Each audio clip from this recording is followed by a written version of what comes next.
Reach for the Skies, written and read by Sir Richard Branson.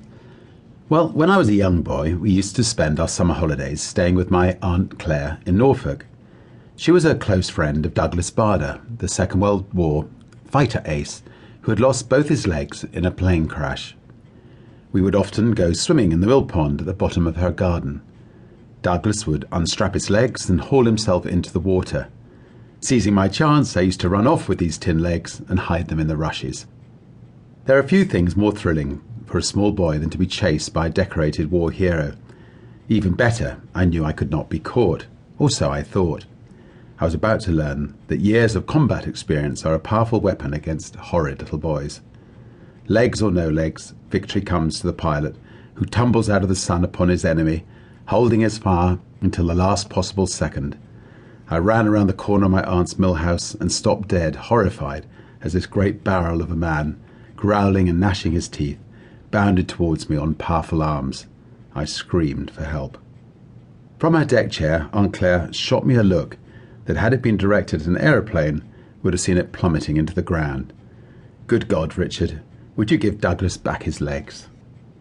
If in my life I've associated ideas about ambition and achievement with dreams of flight, it is thanks to Douglas Bader, who used to take my aunt out flying and, true to form, would hurl their plane through all these daring aerobatic manoeuvres. I actually think he fancied her.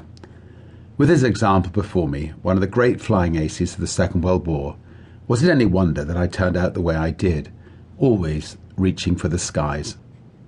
Don't listen to anyone who tells you that you can't do this or that, he once said. That's nonsense.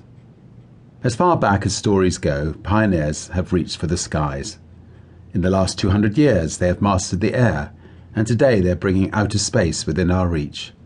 They're inventors and toymakers, amateurs and adventurers, visionaries, dreamers, and yes, crackpots. Some have called them irresponsible, even dangerous. But I have met many of them. I've worked with them and funded them and flown with them. I admire them and trust them, and I think they and their kind are our future. Some paid the ultimate price for their efforts.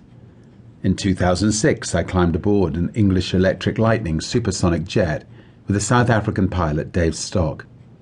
We were attempting to break the world vertical speed record, rising from a standstill on the runway to an altitude of 29,000 feet in under 102 seconds.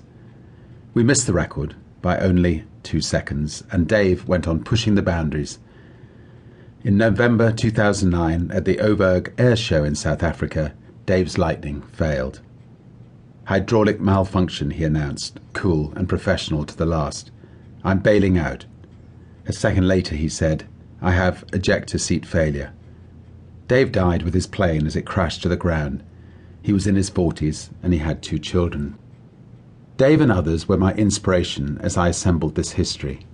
You will hear tales of heroic rescues, of records made and broken, of incredible feats of endurance and survival, including some of my own adventures, as well as developments in the future of air and space travel.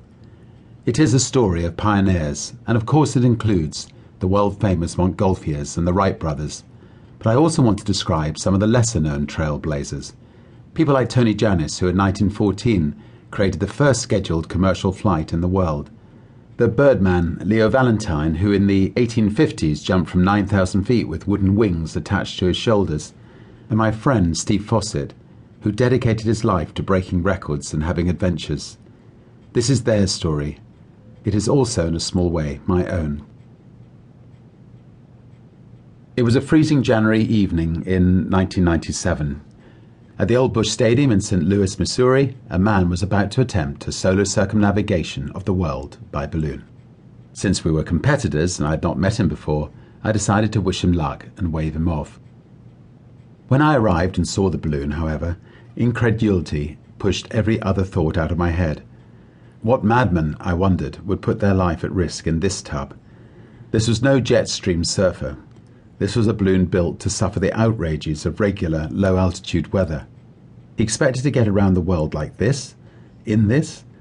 I got chatting with one of the ground staff and was just about to comment not too favourably on the whole enterprise when a TV crew approached. Since the cameras were running, I reined myself in a bit. You know, I said, this guy must be even madder than me.